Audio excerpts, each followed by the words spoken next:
Bueno, seguimos acá con más redes de bienestar y ya las tengo a ellas preparadísimas. Es como una mini mesa redonda. Si digo mini, no porque sea menor en absoluto, pero mini porque es de dos chiquititas de dupla, pero de dos grandes, potentes mujeres. La tengo a Valeria Manila, que es psicopedagoga. Un placer, Vale. ¿Cómo estás? Gracias, muchas ¿Segunda gracias, o Vale. tercera? Segunda. Segunda. Me parece como que siento como más veces, pero no, segunda. Bueno, segunda vez que estás acá. Tuviste sola la vez pasada, no fue mesa redonda, no. No, la vez pasada estuve con José Pelayo, estuvimos hablando de dificultades de aprendizaje. Cuando aprender duele. Ya vas a estar sola. Ya la próxima vendré Ya te solita. va a tocar. Tiene apoyo esta mujer siempre. Sí, mucho. Es una gran compañera y una gran profesional, así que yo feliz. Gracias, Mari. Me encantó. Lo mismo digo. Me encantó. ¿Y qué esa vocecita de quién es? Yo ni presente. Mamá por adopción y abogada, bueno, Ahí Mariana está. Macía en realidad. Ahí está. Bueno, abogada, lo decimos. Y algo más que me quede, mamá, ya lo dijiste vos. Mamá, profe. Ahí está. Una excelente persona. Ay, bueno, gracias. Aparte, ella está siempre sola, así que hoy te toca acompañada. Hoy me toca acompañada. Nunca estuvo sola. ¿Cómo estás sola antes de empezar? ¿Cómo surgió la idea? ¿La dije yo? ¿La dijeron ustedes? Lo dijiste vos, Vale. Me meto en cada... Sí, generás los espacios que agradecemos, espacios de colaboración profesional, de empatía, de encuentro. Así que, bueno, siempre es bueno. Y el tema que vamos a tratar, para mí, desde mi lado, que tengo el lado profesional como abogada, como profe, pero que también soy mamá, y es un tema que no solo me convoca, sino que me afecta, estar al lado de Valeria, de su profesionalidad y bueno, con lo que ella trabaja, para mí me encantó. Fue esto solo y ya entramos en tema, pero a mí me gustan estas cosas. Sí. ¿Fue fácil unificar el tema? La verdad es que cuando nos mandamos un audio y estábamos muy sincronizadas, muy alineadas con lo que queríamos transmitir y conversar, ¿no? Así que la verdad es que sí. Bien. Bueno, ¿y de qué vamos a hablar? Vamos a hablar de... Háblame bien al mic, vale. ¿De qué vamos a hablar? Estamos. De nada, lo que es el proceso de aprender, pero bueno, dentro de lo que es el proceso de adopción, ¿no? Bien. Procesos de aprendizaje. Con el aprendizaje escolar, sobre todo. Sí. Con nada, los niños que están, digamos, en este proceso de adopción. Temón. Y un poquito más, pero bueno, vamos a ir. Temón. Y un poquito más. Si nos da el tiempo, un poquito más. ¿Quién arranca? Bueno, si querés, arranco un poquito planteando esto, sobre todo por qué lo definimos como aprendizajes escolares, porque en realidad cuando uno habla de aprendizajes, bueno, ya la otra vez hablábamos un poco de esto, habla de aprendizajes más allá de la escuela siempre, ¿no? Al menos también es mi mirada y siempre mi transmitir que uno aprende desde el momento que nacemos y antes hasta el momento que nos vamos de este plano. Pero bueno, justamente cuando surgió esta idea de poder compartir este espacio y hablar, ¿no? Para seguir difundiendo, seguir reflexionando y repensando muchas cuestiones, pensamos en qué pasa, ¿no? Cuando los peques que están atravesando situaciones de adopción y otras, y ahora vamos a ampliar un poquito en ese aspecto, se encuentran con algunas situaciones escolares, ¿no? Y ven afectado su aprender. Y cómo es mirado, y en realidad cuánto de lo que es de ellos impacta en el aprender y cuánto es del otro, ¿no? Las propuestas didácticas que llegan y demás, la mirada del otro, lo que sabe el otro, cuánto impacta en ese proceso de aprendizaje de contenidos escolares. Así que bueno, un poquito desde ese lugar. Sí, desde el proceso adoptivo, lo que puedo agregar o sumar en este compartir es que un niño que atraviesa estos procesos lo va a hacer desde... Hay varias instancias para ese niño, una más fuerte y más compleja que la otra. Por ejemplo, puede haber en una primera instancia, un niño puede estar en su familia de origen y puede aparecer diferentes factores, violencia, abandono, alguna causal, algo que se descubre, sería muy largo decirlo todo, pero algo que dispare y este niño va a ser objeto de medidas excepcionales. Entonces, una de las causas más comunes en Argentina es que este niño sea separado de su familia por orden judicial y que pase a vivir en un dispositivo auxiliar de la justicia. Puede ser un hogar convivencial o puede ser una familia de acogimiento. Mientras tanto va al colegio. Claro. O sea, puede haber días, momentos, que un parate, pero mientras tanto va al colegio. Tiene su rutina. Sí, como cualquier niño. Como cualquier niño. Que quizás a ese niño, quizás puede haber variantes, porque quizás hay que cambiarlo de colegio, va a otro distrito, a otro barrio. Esa es una. Luego, cuando ya está instalado el niño en en este dispositivo, que puede ser un hogar o una familia convivencial, sin meterme mucho técnicamente en el proceso, sino para después darle pie a Vale también. Bueno, está en este hogar. ¿Cómo se desarrolla? ¿Cómo es la escolaridad de un niño que está en un hogar, que no tiene la mirada de un adulto que le prepare la mochila, que le prepare las cosas, que le vea el cuaderno, que le vea el cuaderno, sin hablar, porque quizás sí hay hogares que trabajan muy bien, claro. Hay hogares, no sabemos esa claro, parte, sí. Esa parte sí hay, y hay otros que no. Claro. Luego de eso, tenemos cuando el niño llega a la familia, lo simplifica, pero lo convocan, lo van a ver, y empieza ese proceso de vinculación con una familia y luego egreso del hogar o del sistema, ese dispositivo auxiliar de la justicia. Entonces, ese niño pasa a vivir un duelo por dejar, primero fue su familia de origen, luego fue el hogar, luego conoce a esta familia, toda su vida va a pasar en ese momento por esa nueva conexión, esa nueva vinculación. Mientras tanto va al colegio.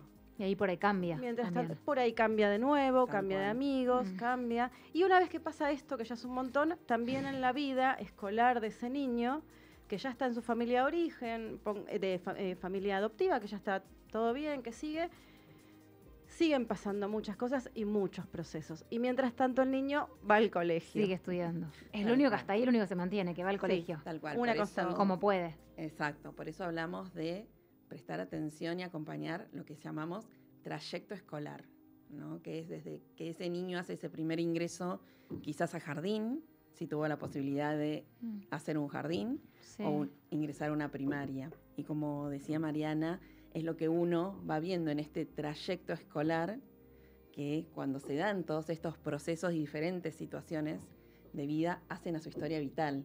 Y ahí este camino, ¿no?, que se va entrelazando, y justamente cuando decimos aprender, implica todo un montón de procesos cognitivos, pero emociones también. Entonces, ¿cuánta disponibilidad cognitiva tiene un niño en su trayecto escolar cuando su energía cognitiva está puesta en resolver todas estas cuestiones, ¿no? Entonces, lo que hablábamos y que uno siempre trata, ¿no?, de difundir y de abrir un poco el corazón y la mirada, siempre dice, de los docentes, de quienes acompañamos a las infancias, es ser conscientes de esto. Porque muchas veces uno, a mí como psicopedagoga, me dicen, bueno, no logra aprender a leer y escribir. Bueno, veamos su trayecto escolar. No hizo jardín de infantes, empezó en un hogar, en una escuela, no había mucha continuidad escolar, ausencias, no ausencias. Ingresó a una familia, hicimos cambio de escuela, muchas veces se da otro cambio de escuela. Y todo eso, como decíamos, el aprendizaje va más allá de lo escolar. Implica un proceso de aprendizaje y un movimiento interno. Lo que trae. Súper poderoso. Muy grande. Sí. Y ahí en ese punto... Ahí sí hay mochilas. Sí, de todos. Manera. Sí, en la nota que hicieron de aprendizajes escolares, que fue espectacular, y vamos a invitar después a que la vean de nuevo, en un momento hablaron de esto y de como quizás un niño que tiene, que va llevando, sale de la recta de salida para la carrera, y un niño va más livianito y otro niño va con su bolsita de piedras, y todo lo que tiene adentro. Y no es mochilas en un sentido de prejuicio ni de cargarlo, pero tiene otras vivencias que otro niño no tiene. Que hay que tenerlas en cuenta. Que no podemos dejarlas pasar y decir, bueno, no sabe o no puede leer y escribir. Sí. No puede realmente y no sabe, o le están pasando cosas que no estamos viendo. Sí, y en ese punto, Vale, para mí esto también como mamá, es súper importante y súper complejo, como es un punto de equilibrio, encontrar entre no estigmatizar, porque no todo es por la adopción. Hay niños que pasan estos procesos y tienen trayectos escolares muy buenos. Están en un proceso adoptivo, que es un poco lo que conversábamos. Por ahí se dan también otras situaciones que, aún teniendo su mamá, su papá, ¿no?, de origen, se pueden dar diferentes situaciones. Un padre en situación privado de la libertad. ¿Qué iba a decir? Sí. Niños que son criados por sus abuelos, ¿no? Niños por diferentes situaciones. De los progenitores no están, alguna pérdida significativa en ese momento. Sí. Entonces, esto, ¿no? Cuando hablamos de diversidad áulica, es tener en cuenta el trayecto escolar de cada infancia. Pero bueno, sin desconocer que cuando hablamos de procesos de adopción se da, ¿no?, estas diferentes situaciones que comentaba Mari, que tienen un impacto muy significativo en el trayecto, como decíamos, en el trayecto, en su historia vital y en el trayecto escolar. Y son dos líneas que se entrecruzan y que no podemos desconocer quienes trabajamos con infancias. Y en la escuela, hoy que hablamos puntualmente de escuela, los docentes tienen que conocer, ¿no?, justamente qué niños tengo. ¿Están preparados los docentes? Tenemos de todo un poco, que es lo que siempre decimos, ¿no? Porque lamentablemente la formación deja como un bache la formación docente, pero después depende, ¿no?, de la apertura de cada persona de acompañar. Hoy por hoy tenemos, digamos, el diseño universal planteado como una forma de mirar, de pensar la currícula, las propuestas didácticas, pero lamentablemente no lo vemos en práctica siempre, cuesta un montón. Entonces quedamos un poco ahí atados a la posibilidad, a la empatía de cada docente, la apertura de cada uno, de poder mirar cada historia, cada niño para pensar estas propuestas, ¿no? Con Mari. Y en la escuela se juega mucho en la escuela. Hay, no es estadística, es lo que por ahí yo veo, comparto con un montón de familias y estoy en la temática, en fundaciones, en asociaciones, pero hay tanto que se juega en la escuela y tanto que los chicos atraviesan y no hay una mirada empática en general, no hay una mirada de comprensión, cuesta la diversidad. Digo esto y punto seguido, hay escuelas maravillosas, los docentes son maravillosos y no es una cuestión de cargarlos. Siempre los docentes, las docentes están con un montón de trabajo, un montón de niños. Sabemos también lo duro que es trabajar en el sistema educativo. Yo he trabajado, no en primaria, pero he trabajado. Entonces siempre hablamos, y esa era la mirada que teníamos con Vale, desde una mirada constructiva, pero no está abierta al ser diferente, al tener una historia diferente. Es complejo también atravesarlo, y es complejo ver a un hijo atravesarlo. Entonces duele. Duele. La verdad es que duele. Sí. Duele por el hijo, duele por uno, duele por los docentes que también, capaz no todos, pero muchos dicen, me gustaría llorar y no sé cómo. Claro. ¿No? El que realmente siente empatía y dice, yo no sé qué hacer. Sí. Porque no te instruyen, porque se sienten los docentes, no todos, pero mi marido es docente, tú también. Y hay mucha diversidad y muchas veces me dice, te dicen, no doy más, porque hay niños que necesitan su acompañante y no está el acompañante. Totalmente. O sea, se sienten muy solos también. Sí, y tomo de acá esta palabra que traes, diversidad, ¿no? Que muchas veces también cuando hablamos de diversidad, de diseño universal, ligamos esta palabra a discapacidad. Y en realidad va mucho más allá. Porque en realidad todos somos diferentes. Acá hay diversidad, en esta mesa hay diversidad. Todos somos diferentes, gracias a Dios. Y eso es ser diverso. Entonces, cuando hablamos de diversidad áulica, cada niño tiene una historia individual, una historia particular. Entonces, es cierto y siempre reconocemos, es difícil estar a cargo de 30 chicos, pero de a poquito se los puede conocer a todos. Cuando hay un equipo de orientación que acompaña y que conoce también la trayectoria, cuestiones particulares, se puede, ¿no?, de a poco acompañado. Y si solo no puedo, pido ayuda, ¿no? Saber que no está mal tampoco pedir ayuda y no saber. Lo importante es tener la voluntad, el deseo de. Y pensar también cuando esos padres también están en la escuela, ¿no? Se hacen presentes y están. Sí, sí. Del lado de los padres también digo. Del lado de los compañeros, del grupo. Sí, de los padres, en este caso, los padres de acogida, los padres que digo, también tienen que ir a la escuela. Sí, que para ellos también es un aprendizaje, ¿no? Es un aprendizaje para todos. Yo hablo del concepto, ¿no?, de madres, padres aprendientes, que somos todos aprendientes. Y así como quienes gestamos desde nuestra panza, empezamos a aprender cómo acompañar y en cada instancia de vida los procesos de adopción también se da así y uno va aprendiendo al lado de ellos. Y como decía Mari, situaciones que generan, que uno ve salir doliendo a nuestro hijo por una actividad, porque no pudo responderla por ejemplo, hablábamos el otro día, árbol genealógico, el origen del nombre.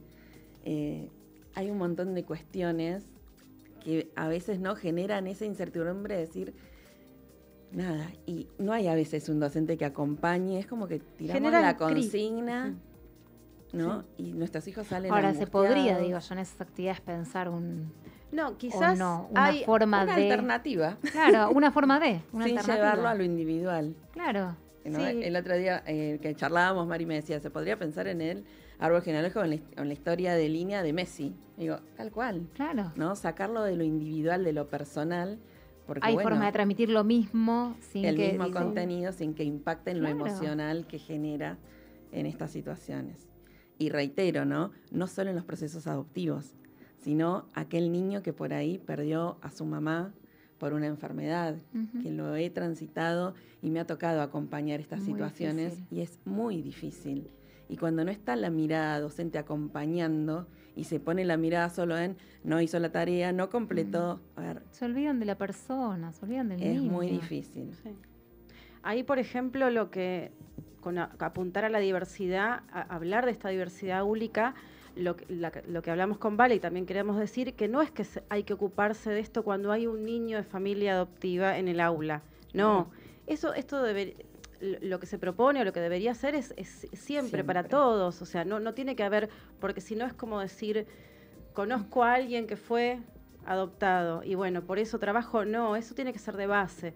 Por ejemplo, actividades como estas, árbol genealógico, la historia de tu nombre, tu trayectoria de vida, generan crisis a veces, no malestares, crisis en los niños. Entonces, bueno, no hay que esperar a que un niño adoptado esté en ese grupo. Empecemos a trabajar en la diversidad para todos, porque eso nos va a enriquecer a todos y todas, no solo habiendo pasado un proceso adoptivo, habiendo pasado la empatía, la vida misma.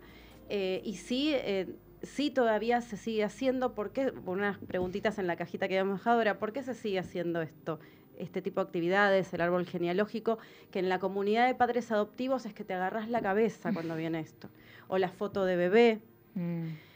La foto de bebé a mí me pasó. Tuve mis recaudos, hablé en el colegio, envié, porque a mí en el hogar me habían dado, para dar un ejemplo concreto. Sí. Y también mandé una nota, las seños en los cuadernos. ¿Tuviste recursos como para...? Seños, claro. Por favor, estén atentas. Yo no sé qué implicancia emocional también puede pasar. Los chicos reconocen que en la foto del hogar lo hablamos totalmente en casa, pero es una actividad grupal. Mando las fotos de bebé. Fue foto, nota, volvió nota también, que estuvieron atentas. Bueno, perfecto. Salió bien. Pero quizás otra familia, bueno, no tiene esa foto. No tiene ese aviso. No tiene ese aviso, no tiene esa foto. Y es un ejemplo chiquito que doy porque me pasó a mí, pero después conozco otros. Pero puede generar un montón. Eso puede generar un montón. ¿Y por qué se hacen? Para mí porque están instaladas. Y bueno, hace 30 años venimos pidiendo el árbol genealógico. La fotito familiar. Foto. Pero en realidad, ¿cuánto le suma? O sea, ¿cuánto le suma y cuánto le puede perjudicar después? Sí, a veces por desconocimiento. Saliendo un poquito del tema, pero me ha pasado, por ejemplo, de ir a un equipo y por un diagnóstico de dislexia donde la niña no le tenían, por ejemplo, ¿no? Por eso digo, un paréntesis y algo externo. Uno que plantea, bueno, por ortografía no se le baja el puntaje. ¿Qué hicieron? Le sacaron el ítem de ortografía, ¿no? Cuando voy a reclamarlo, ¿no? Le digo, no, porque nunca iba a... O sea, si uno lo piensa, eran 50 centésimos. No era mucho, pero eso ya no la sacaba de la posibilidad de equidad con su grupo y de, por ejemplo, sacarse un 10. Su máxima posibilidad de nota era 9.50. Claro. Cuando lo planteo al colegio, realmente, primero como que se me dice, es verdad, nunca lo pensamos. La hace más diferente todo. Es como entonces, no la siempre pone en un lugar de la distinta. Pudieron, obviamente, porque nunca se lo habían preguntado. Entonces, creo que esa es la riqueza de este espacio, de poder llevar, ¿no? Poder reflexionar y repensar ciertas cuestiones. Quizás, yo siempre digo, que hagamos mella en una docente, en dos, y que de a poquito se empiece a abrir, sería maravilloso. Porque muchas veces esto se hace rutinario porque se hace, pero ¿qué pasa si nos repreguntamos? A veces se abre esta posibilidad. Y creo que tiene que ver con eso, al menos yo siempre trato de ser positiva y sembrar esa esperanza de decir, puede ser que no conozcan. Entonces, abramos lugar y creo que este espacio también fue pensado desde ese lugar. Así que bueno, esperemos que así se vaya dando. Sí, esto tan amoroso que dice Vale, que fue nuestra mirada y que yo le dije, Vale, ayúdame que me salga así, también es porque hay una carencia de políticas públicas desde educación para arriba, de arriba para abajo, de que, bueno, esto debería ser parte de la currícula, hablamos ahora tanto de ESI, que es parte de ESI y no tiene que ver con lo que se critica. es parte de cómo se tratan los temas, de cómo se tratan las familias diversas, que no son solo las adoptivas, pueden ser familias por otros métodos, o familias que está a cargo de una mamá, o papás que viven en casas separadas, dos papás, dos mamás.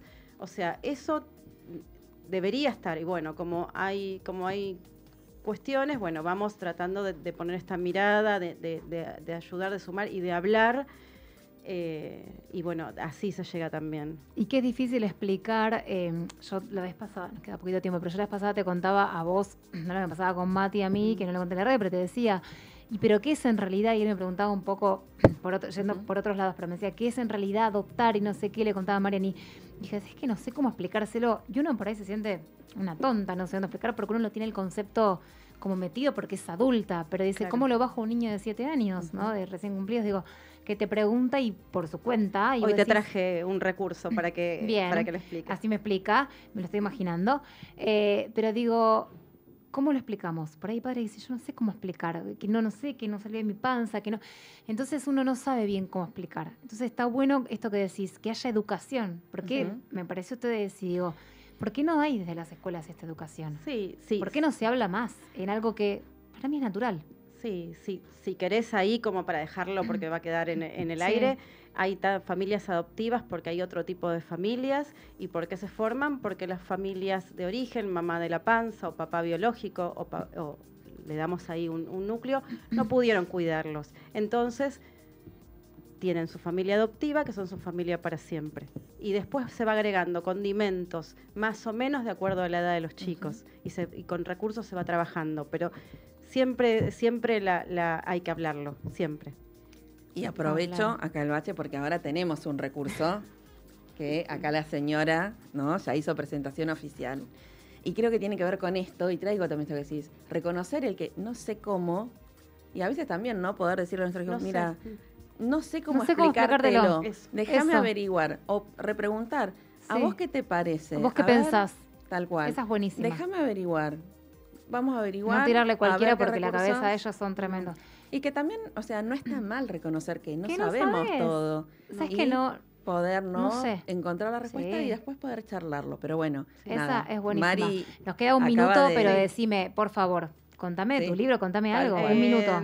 Un minuto, El maravilloso viaje de los zorros, una historia de adopción. Es un cuento, un libro, una herramienta para trabajar con niños las historias de adopción. Y para tratar de hablar en forma simple lo que es muy complejo, pero hay que ponerlo en palabras. Y si a veces no sale bien del todo, bueno, no importa. Y bueno, estamos ¿Que lo escribiste vos sola? Lo escribí yo, sí, y bueno, estuvimos ahí con la publicación, un equipo, todo, pero es un libro que parte de mi historia familiar y de un acompañamiento que yo hice. Y bueno, donde aprendí un montón de cosas, también que no sé es una respuesta, porque yo hay cosas que no sé tampoco. Y muchas que no vamos a ver. ¿Dónde lo encuentran? ¿Librerías? ¿Dónde está? Va a estar en la editorial. Sí, conmigo, porque todavía falta muy poquito. Bien. Y ahí va a estar en la editorial y bueno, y a través mío también. Bueno, recuérdame, Instagram tuyo y después se le vale. Mamá por adopción y abogada. Ahí buscan y está el libro y demás, y si no nos piden, obviamente. ¿Vale el tuyo?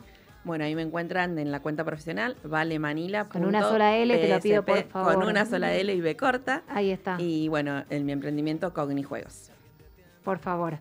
Chicas, un placer. Yo no sé si nos da para una segunda mesa, pero las voy a ubicar en algún momento porque me encantaron. Súper respetuoso, súper lindo. Gracias infinitas por estar acá. A vos, gracias, Mari. En serio, un placer. Hermoso fin de semana y un tema que vale la pena seguir visibilizando y hablando porque hace falta. De verdad que hace falta mucho. Gracias a las dos. Gracias. A vos. Nau, gracias como siempre la operación técnica. Un placer tenerte. Hermosa semana para todos. Nos vemos el próximo viernes a las 12 horas. Buen fin de semana. Es un abismo, se me cansa el cuerpo,